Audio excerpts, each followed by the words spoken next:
رزق ہم نے تمہیں دیا ہے اسے ہماری راہ میں خرچ کرو، من قبل ان یاتی یوم لا بیع فیہ ولا خلۃ ولا شفاعہ، ایک دن آنے والا ہے کہ کوئی خرید و فروخت نہیں ہوگی، کوئی دوستی کام نہیں آئے گی اور کوئی شفاعت کام نہیں آئے گی۔ یہاں شفاعت سے مراد ہے زبردستی والی شفاعت، جو مشرکین کا عقیدہ تھا کہ ہم جن بتوں کی عبادت کرتے ہیں وہ زبردستی اللہ کے ہاں بخشوا دیں گے کیونکہ اللہ ان کی رد نہیں کر سکتا، یہ والی شفاعت مراد ہے۔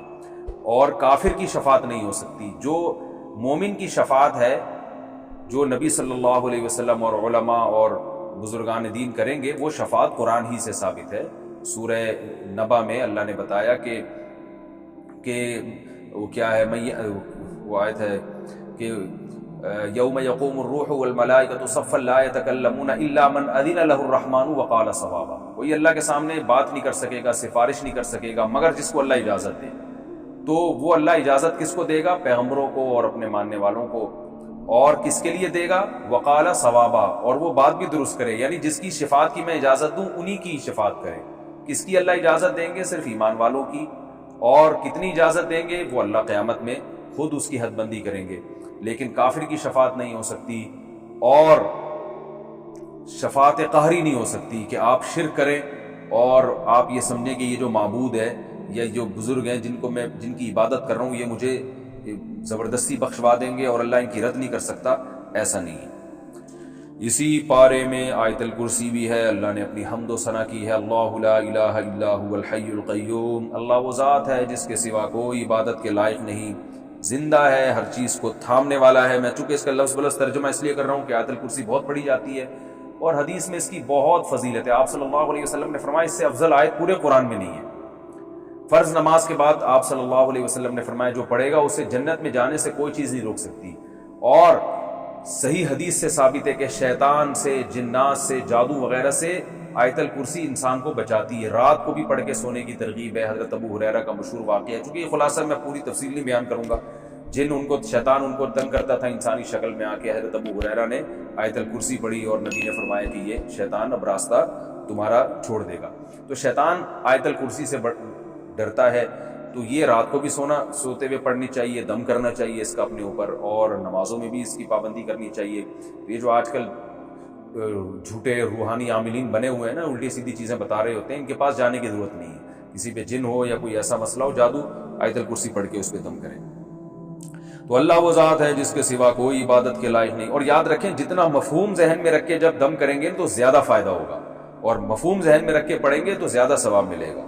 اللہ لا الہ الا ہو، اللہ وہ ذات ہے جس کے سوا کوئی عبادت کے لائق نہیں، الحی زندہ ہے، القیوم ہر چیز کو تھامنے والا ہے، لا تأخذہ سنۃ اسے نہ اونگ آتی ہے، ولا نوم اور نہ نیند آتی ہے، لہ ما فی السماوات وما فی الارض اسی کے لیے ہے جو کچھ آسمانوں میں اور جو کچھ زمین میں، من ذا الذی یشفع عندہ الا باذنہ کون ہے جو اللہ کے سامنے کسی کی سفارش کر سکے سوائے اس کی اجازت کے۔ جس کی اللہ اجازت دے گا تو اس کی تو سفارش ہو سکتی ہے، باقی کسی کی نہیں ہو سکتی، کسی میں دم نہیں ہے۔ یعلم ما بین ایدیہم وما خلفہم جو کچھ لوگوں کی ماضی میں ان سے پہلے گزر چکا اللہ وہ بھی جانتا ہے، اور جو ان کے سامنے ہے بعد میں آنے والا ہے اللہ وہ بھی جانتا ہے۔ ولا یحیطون بشیء من علمہ الا بما شاء اللہ تو سب کچھ جانتا ہے، لیکن لوگ اللہ کے علم میں سے کسی بھی چیز کا احاطہ نہیں کر سکتے۔ اللہ کے پاس جو علم ہے اس میں سے کچھ بھی حاصل نہیں ہو سکتا الا بما شاء مگر جتنا اللہ چاہے۔ تو آج دنیا میں جتنی بھی نالج ہے وہ اللہ کے علم کا اربواں اور کروڑواں حصہ بھی نہیں ہے، اور یہ بھی وہ ہے جو اللہ نے چاہا ہمیں دے دیا۔ وسیع کرسیہ السماوات والارض اس کی جو بادشاہت کی کرسی ہے وہ آسمانوں اور زمینوں پہ پھیلی ہوئی ہے۔ ولا یؤودہ حفظہما اور آسمانوں اور زمینوں کی حفاظت اللہ کو تھکاتی نہیں ہے۔ وہو العلی العظیم وہ بلند مرتبے والا اور عالی شان ہے۔ یہ آیت الکرسی ہے جس کا میں نے آپ کو ترجمہ بتایا، آپ ترجمہ کے ساتھ اس کو یاد کریں اور پھر پڑھیں گے تو انشاءاللہ زیادہ فائدہ ہوگا۔ اسی صورت میں اللہ نے یہ بھی بتا دیا لا اکراہ فی الدین، دین میں زبردستی نہیں ہے۔ اسلام میں کافر کو گن پوائنٹ پہ مسلمان نہیں کیا جا سکتا۔ فقط تبین الرشد من الغی اس لیے کہ اللہ فرماتے ہیں سیدھا راستہ اور غلط راستہ بالکل واضح ہے، اسلام اور کفر بالکل واضح ہے، تو اب گن پوائنٹ پہ کسی کو مسلمان بنانے کی ضرورت ہی نہیں ہے۔ اور جو ہے اتنا واضح ہے کہ جو بھی اس اسلام کے راستے کو فالو نہیں کرے گا وہ اپنی ہاتھوں سے اپنے آپ کو جہنم کے گڑھے میں ڈال رہا ہے۔ یعنی ہم نے حق اور باطل میں کوئی کنفیوژن چھوڑی نہیں. آج بھی آپ دیکھ سکتے ہیں اسلام کے حکام کو آپ کمپیئر کریں دیگر مذاہب سے تو دودھ کا دودھ پانی کا پانی ہو جائے گا. فَمَن يَكْفُرْ بِالطَّاغُوتِ وَيُؤْمِن بِاللَّهِ فَقَدِ اسْتَمْسَكَ بِالْعُرْوَةِ الْوُثْقَىٰ. فرمایا جو اللہ پر ایمان لائے اور شیطان کا انکار کرے، اسلام کو فالو کرے تو ایسے جیسے مضبوط چھلے کو تھام لیا. کوئی دریا میں ڈوب رہا ہو نا اور مضبوط کڑی کو تھام لے تو بچت ہو جاتی ہے.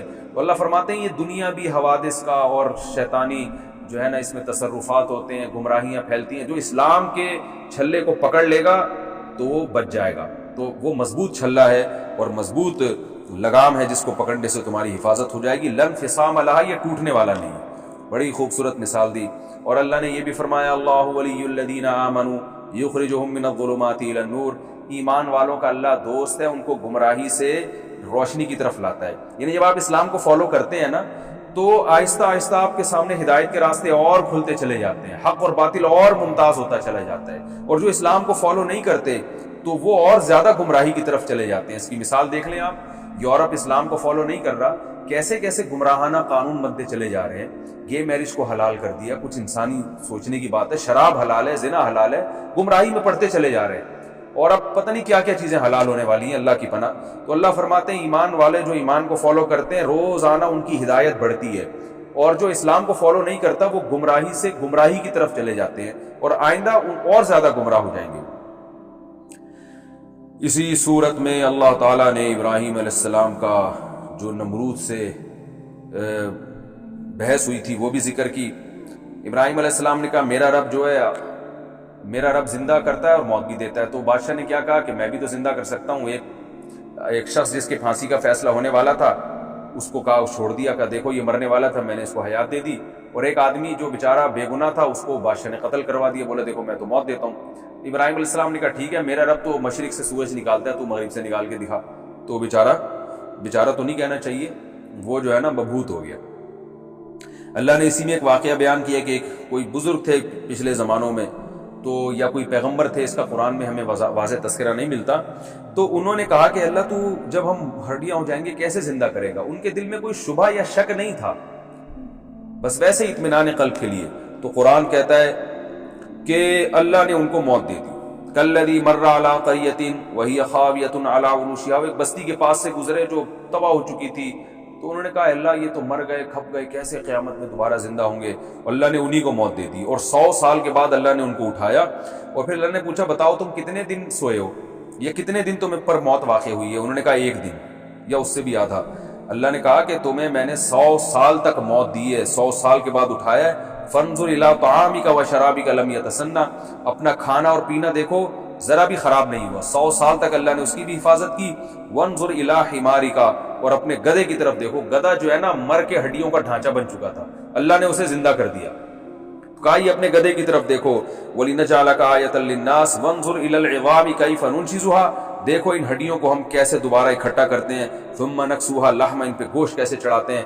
ان بزرگ یا جو پیغمبر تھے یا بزرگ تھے، قرآن میں اس کا تذکرہ نہیں ہے، انہوں نے دیکھا تو وہ ساری بوسیدہ ہڈیاں جمع ہوئی ہیں اور پورا گدھا دوبارہ گدھا بن کے کھڑا ہو گیا. تو اللہ نے فرمایا جو گدھے کو دوبارہ زندہ کر سکتا ہے وہ انسانوں کو کیوں زندہ نہیں کر سکتا. اس طرح سے میں زندہ کروں گا. پھر ابراہیم علیہ السلام کا بھی اللہ نے تذکرہ کیا. ابراہیم علیہ السلام نے اللہ سے پوچھا اللہ تو مردوں کو کیسے زندہ کرے گا. اللہ نے فرمایا ابراہیم کیا تجھے یقین نہیں ہے.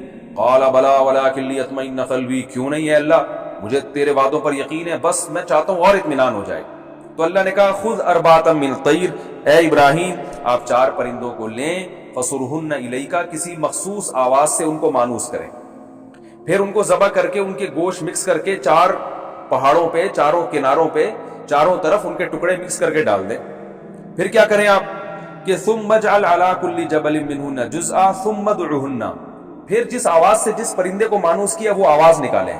جیسے ابراہیم علیہ السلام آواز نکالتے، چاروں پہاڑوں سے اس خاص پرندے کی بوٹیاں اور پر اڑ کے جڑتے اور پرندہ وہ چلتا ہوا چلا آ جاتا ابراہیم علیہ السلام کی طرف. تو وَاعْلَمْ أَنَّ اللَّهَ عَزِيزٌ حَكِيمٌ. اللہ نے یہ منظر ابراہیم علیہ السلام کو دکھایا اور فرمایا یقین کر لے اللہ زبردست غالب ہے اور حکمت والا ہے. غالب کا مطلب جو چاہے کرتا ہے، مردوں کو بھی زندہ کر سکتا ہے. اور حکمت والے کا مطلب ہر ایک کو زندہ کر کے دکھائے گا نہیں وہ، کیونکہ ایسے سب کو اللہ دکھاتے پھر تو غیب پر ایمان تھوڑی رہا، پھر تو سارے کافر مسلمان ہو جائیں. تو اللہ اپنی قدرت دکھاتا ہے جس کو چاہتا ہے اور